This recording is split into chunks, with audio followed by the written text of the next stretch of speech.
மக்களே, எல்லாம் எப்படி இருக்கீங்க? நல்லா இருக்கீங்களா? நல்லா இருப்பீங்கன்னு நம்புறேன். இன்னைக்கு நம்ம எத பத்தி பார்க்க போறோம்னா, நீங்களே போய் பாருங்க.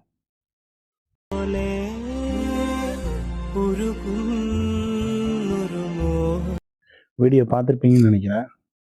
சோசியல் மீடியால பெரிய ஆள் ஆகணும்னா, இதே மாரி ரீல்ஸ் எடுக்காத பேர்ல ஒரு உயிரை கொண்டு தான் பெரிய ஆள் ஆகணுமா? இந்த உலகம் அதுதான் நமக்கு கற்றுக் கொடுத்துருக்கா? சில நாட்களுக்கு முன்னாடி பார்த்துருப்போம், கடையனூர்ல பொண்ண அந்த பொண்ணு விஷயம் பார்த்தோம். இப்போ கேரளா பொண்ணு விஷயம். உலகம் எதை நோக்கி போகுதுன்னு தெரியல நண்பர்களே. ஆனா சில பேர் சோசியல் மீடியால பிரபலமாகணும்னு சொல்லிட்டு இதே மாதிரி அசிங்கத்தனமான வேலையை பண்ற உங்களுக்கு இந்த வீடியோ நான் அப்லோட் பண்றேன். இது திறமை கிடையாது, அசிங்கத்தனம். என்ன, சரிங்களா? கெட்ட எண்ணம் பிடிச்சி சோசியல் மீடியாவில் சுற்றிட்டு இருக்கிற உங்களுக்கு தான் இந்த வீடியோ. என்ன என்ன அப்படின்னா, சோசியல் மீடியா பிளாட்ஃபார்முங்கிறது நம்ம திறமையை வச்சு முன்னேறி போகணுமே தவிர அடுத்தவங்க அசிங்கப்படுத்தி கேவலப்படுத்தி முன்னேறி போகிற விஷயம் கிடையாது. இது இந்த உலகத்தில் யாரும் கற்றுக் கொடுக்கல. நம்ம தான் நம்மளோட முட்டாள்தனத்தினால இந்த மாதிரி பண்ணிக்கிட்டு இருக்கோம். அதாவது ஒரு பெண் தன்னுடைய மானத்தை இழந்து அந்த இடத்துல ரீல்ஸ் எடுக்கிறாங்கிற பேர்ல ஃபோன் இப்படி வச்சு கை அவரு அந்த சைடு திரும்பி நிற்கிறாரு. இப்படி இப்படி எடுக்கிறாங்களே, இது எந்த விதத்துல நியாயம்? அவர் பாட்டுக்கு அந்த சைடு திரும்பி நிற்கிறாரு. நல்லா புரிஞ்சுக்கிங்க. அவர் பேக் சைடில் திரும்பி நிற்கிறாரு. இந்த பொண்ணு இப்படி நிற்குது. இது அசிங்கத்தனம் இல்லையா? இது பெண்ணுக்கு மானக்கேடு இல்லையா? சொல்லுங்க நண்பர்களே. இதே மாதிரி பொண்ணுங்களை செருப்பை கழட்டிட்டு அடிக்கணும். எல்லா பொண்ணுங்களையும் தாய்மார்களையும் குறை சொல்ல முடியாது.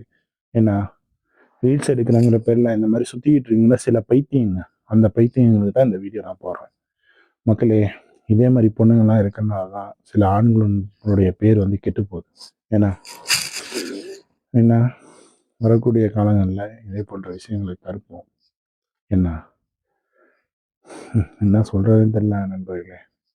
அடைய அவருக்கு ஒரு பொண்ணு இருக்கு, அவங்களுக்கு ஒரு குடும்பம் இருக்கு. அந்த பெரிய மனுஷன் அவரு. அந்த ஃபோட்டோலாம் பார்த்துருப்பீங்க, நியூஸ்ல எல்லாம் வந்திருக்கும். அந்த பொண்ணு வயசுல ஒரு பொண்ணை வச்சுக்கிட்டு ஏதாவது ஒரு முட்டாள்தனமான வேலையை பண்ணுவாங்களா? ஓகே, பெண்களுக்கு பாதுகாப்பு இல்லைன்னு சொல்லிட்டு நீங்கள் அவேர்னஸ் வீடியோ போடுறீங்கன்னா, தப்பு செய்கிற இடத்துல அவேர்னஸ் வீடியோ போடுங்க. ஒருத்தவங்க சீண்டி ஏன் அவேர்னஸ் வீடியோ போடுறீங்க?